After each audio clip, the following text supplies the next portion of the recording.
High in the north, in the middle of the Atlantic, there is a place full of contrasts.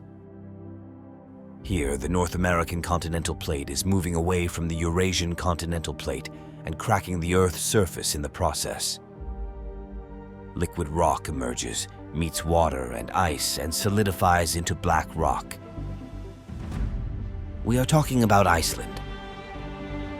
The world's largest volcanic island is impressive in many ways.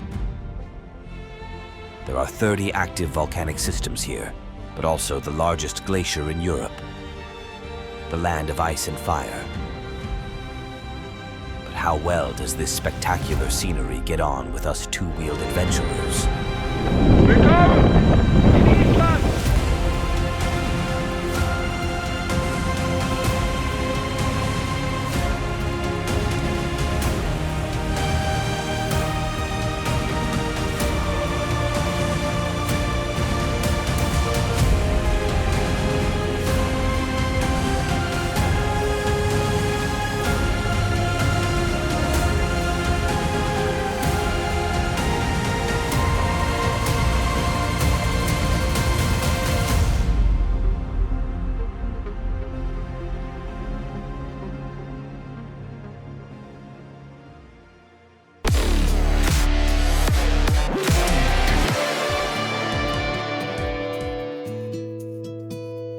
Some adventurers tackle Iceland alone and armed only with a tent, while others treat themselves to a little more luxury and join organized tours. In any case, what you need for the roads of Iceland is off-road ready equipment. In my case, this is a 2022 Honda CRF 1100L Africa Twin with DCT transmission, as I am taking part in the Honda Adventure Roads trip in Iceland.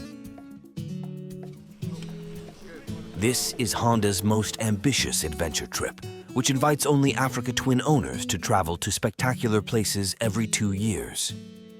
After the North Cape in 2017 and South Africa in 2019, Iceland is now the destination of the third Honda Adventure Roads, or HAR for short.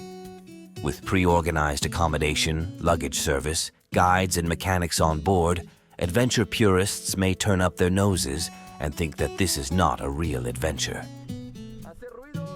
As a journalist, I am taking part in the second half of the Iceland trip, and after 5 days and approx 1,200 kilometers, I can tell you that Iceland can offer a lot of action and adventure, even without cold tent nights and meager meals. Reason number one for this is definitely the weather. We exposed two-wheeler riders are usually not fans of cold and wet weather, which is why some of us have probably already abandoned the idea of a trip to Iceland. Yet Iceland is very mild for its location.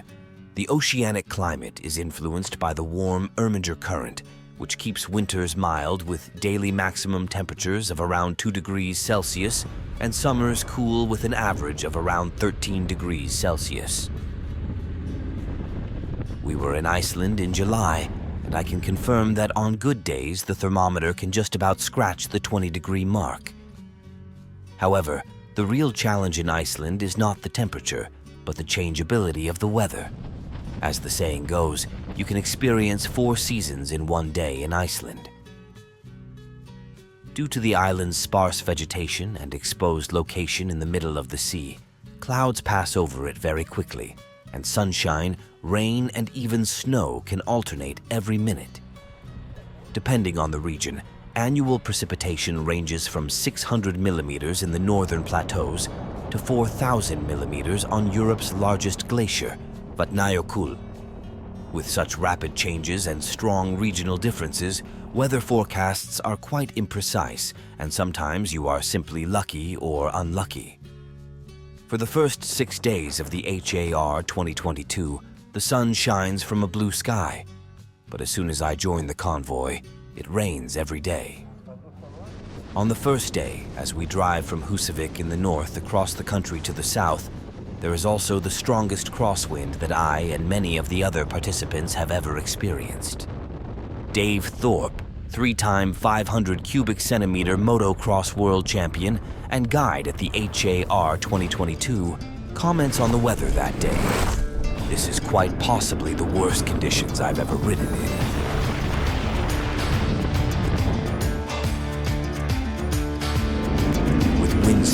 of up to 100 kilometers per hour, the gusts whip us along the gravel road leading across the barren plateau.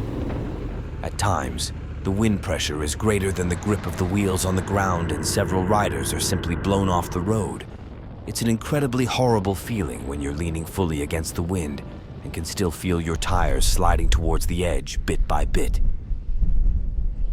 When the planned route over a mountain pass is blocked by snow, the first day shows me why some bikers shy away from Iceland tours.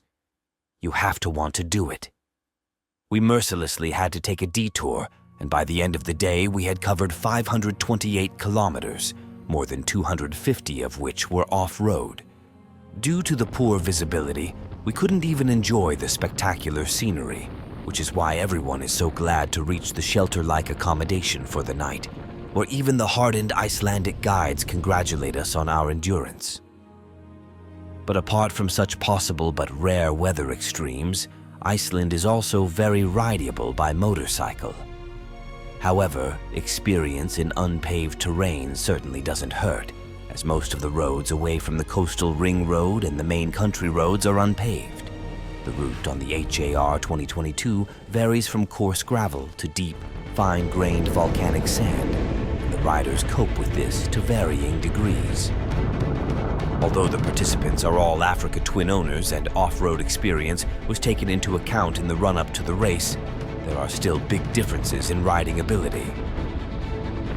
At the front, former motocross champions and experienced riders shoot over obstacles at high speed or on the rear wheel, while at the back, some are fighting for survival. The deep sandy fields in particular are a major challenge for many. So how much skill do you need on your bike to get through Iceland well? I'm an average rider at best and get through quite easily. As long as you can ride reasonably relaxed on gravel roads, 90% of Iceland is within the realm of possibility. But it's probably also worth getting to grips with sand beforehand. Riding in sand is something very special. The front wheel feels uncontrollable, but all it really takes is a bit of practice, the right technique and courage. Put your weight back, look far ahead, grip the handlebars loosely, and open the throttle. The more speed you have, the easier it gets. But regardless of your riding skills, you shouldn't travel Iceland alone. There are always rocks sticking out of the ground that are difficult to see and can quickly damage your tires or cause you to crash. You'll also want to be accompanied if you have any other problems, because in extremely sparsely populated Iceland, you sometimes feel like you're alone in the world. And then there are the sometimes very tricky river crossings. The lateral water pressure is considerable. Deep sand or boulders lurk beneath the water surface, and the best route for crossing is sometimes not easy to find. And there are many rivers to cross in the right areas. On my second and third day of driving in and around the Fridland Fjallabaki Nature Reserve, we had to cross 14 and 16 rivers a day.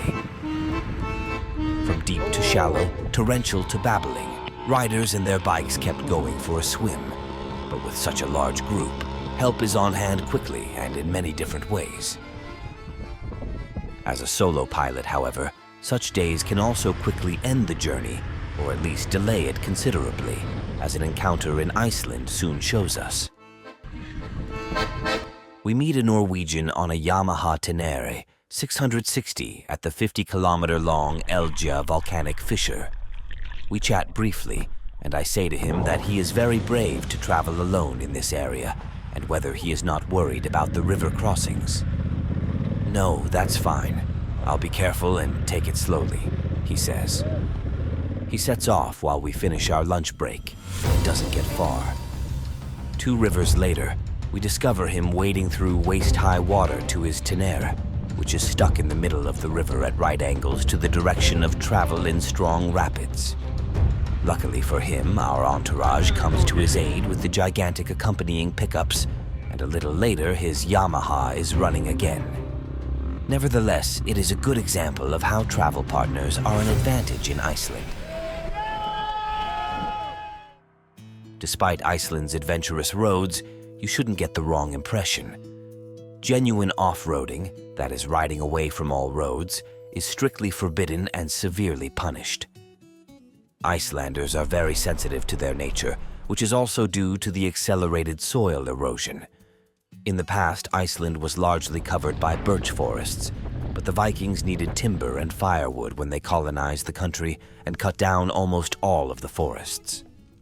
Due to the island's exposed location, the wind is constantly blowing, and without the stabilizing roots of plants, the soil becomes loose and vulnerable. Iceland is home to the largest desert area in Europe, a gray lunar landscape completely devoid of greenery.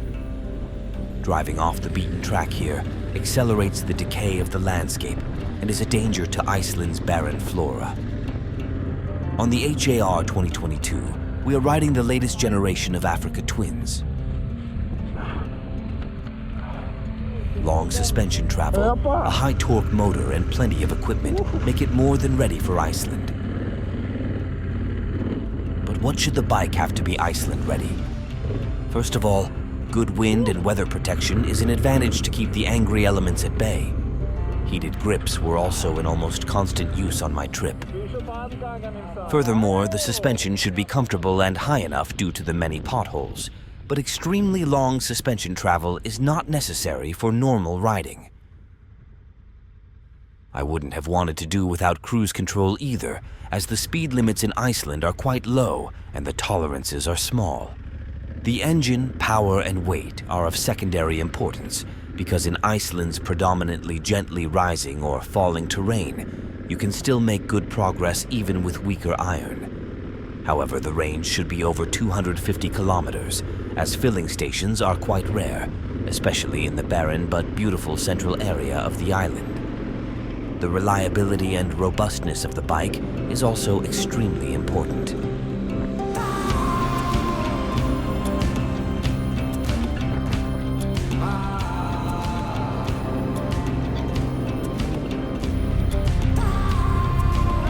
The bike should still be rideable after the constant bumps, fine sand in every crack, and ideally, even after involuntary dips in the river. Our Africa Twins can take anything Iceland throws their way. After an unsuccessful river crossing, it is often enough to start the engine. A fountain of water shoots out of the silencer, and after a few minutes with the engine running, they purr again as if nothing had happened. During heavy dives, only the spark plug had to be removed and dried, which was never a problem. This indestructibility can quickly become not only desirable, but even necessary in Iceland. A little more information about Iceland's infrastructure.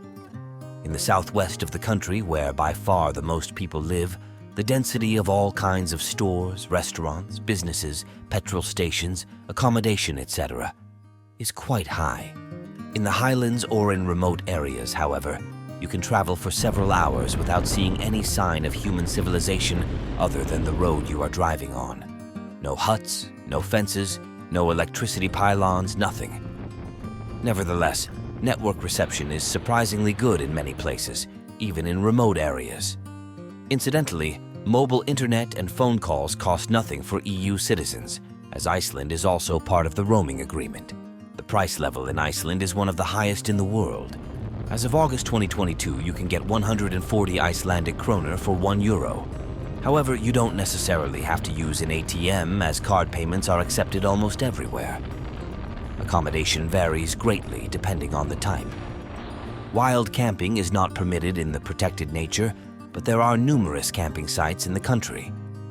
So Iceland will never be a cheap vacation, but with a little abstinence and a landscape-connected trip, the local costs remain at a bearable level. At the Honda Adventure Roads 2022, the bikes are already waiting for us ready for departure. You can treat yourself to a similar level of luxury by renting a motorcycle. There is a ferry connection from Hirtshals at the northern tip of Denmark directly, or via the Faroe Islands to Iceland. The journey takes 2 to 2.5 days. It costs around €500 to €700 per direction for the simplest shared cabins with other passengers. However, prices vary greatly depending on the time of year, the size of the vehicle, and the number of passengers.